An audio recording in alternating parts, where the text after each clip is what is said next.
সকল ইউটিউবারদের নতুন বছর শুরু হওয়ার আগে একটা খবর দিয়ে দিই, যাতে সবাই সাবধান হয়ে যেতে পারেন। ইন্ডিয়া গভর্নমেন্ট একটা নতুন বিল আনতে চলেছে। বিলটি হলো ব্রডকাস্ট বিল।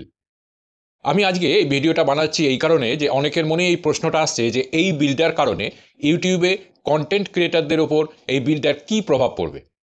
আপনি যদি একজন ইউটিউবার হন বা নতুন ইউটিউব চ্যানেল শুরু করতে চলেছেন, তো আপনার কাছে আজকের এই ভিডিওটা ইনফরমেটিভ হতে চলেছে।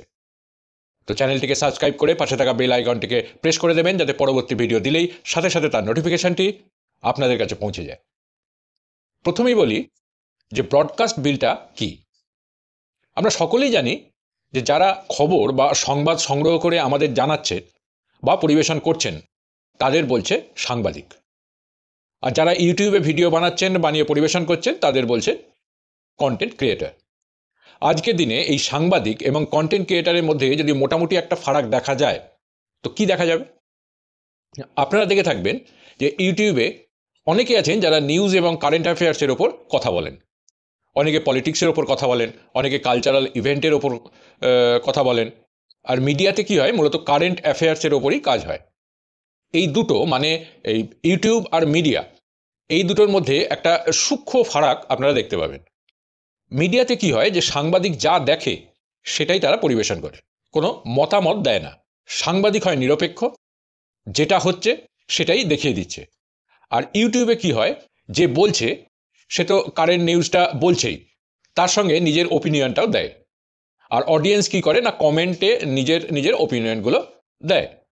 এটাই এই দুটোর মধ্যে ফারাক। আপনি বলতে পারেন এই যে কন্টেন্ট ক্রিয়েটার, এরা এখনও স্বতন্ত্র, এদের ওপর গভর্নমেন্টের কোনো রুল এখনও চাপেনি, গভর্নমেন্ট এখনও রেগুলেট করেনি। বর্তমান সময়ে মনে করা হয় এই যে নিউজ, সেটা একরকমভাবে গভর্নমেন্ট রেগুলেট করে। তবে একটা জিনিস ঠিক, যে নিউজ চ্যানেলগুলোকে যাদের ব্রডকাস্টার বলা হয়, লোকেরা মনে করে যে সরকার নিয়ন্ত্রণ করে, তবে সেটা করে কি করে না সেটা আলাদা ব্যাপার। এটা ঠিক যে নিউজ চ্যানেলগুলোর ওপর কিছু সরকারি বিধিনিষেধ লাগু আছে। এই যে বিলটা আসছে, আসলে সরকার কিছু আইন নিয়ে আসছে, যদিও এখনও আসেনি, তবে যতদূর বোঝা যাচ্ছে যে লোক ইউটিউবে চ্যানেল চালাচ্ছে, তা সে নিউজ চ্যানেল হোক, কারেন্ট অ্যাফেয়ার্সের ওপর হোক, ওপিনিয়ন চ্যানেল হোক বা কমেডি চ্যানেল, যেটা কারেন্ট অ্যাফেয়ার্স বা পলিটিক্সকে বেশ করে, হতে পারে সেটা অডিওর মাধ্যমে বা ভিডিওর মাধ্যমে, এই ধরনের ক্রিয়েটারদের ব্রডকাস্টার ক্যাটাগরিতে ফেলা হবে। এরা যখন ব্রডকাস্টার ক্যাটাগরিতে এসে যাবে, গভর্নমেন্ট কিছু রুলস বানাবে এদের জন্য, এদেরকে এই রুলস মানতে হবে। এই ব্যাপারে এক একজনের এক এক রকম মন্তব্য আছে।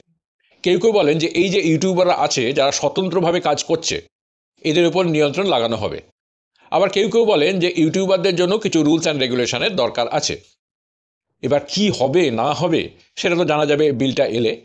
তবে মোটামুটি এটা বোঝা যাচ্ছে যে যারা কারেন্ট অ্যাফেয়ার্স, নিউজ বা পলিটিক্সের ওপর কাজ করবে, তাদের ব্রডকাস্টার ক্যাটাগরিতে ফেলা হবে, এবং যে রুলস এবং রেগুলেশন আসবে সেগুলো তাদের ওপর বর্তাবে।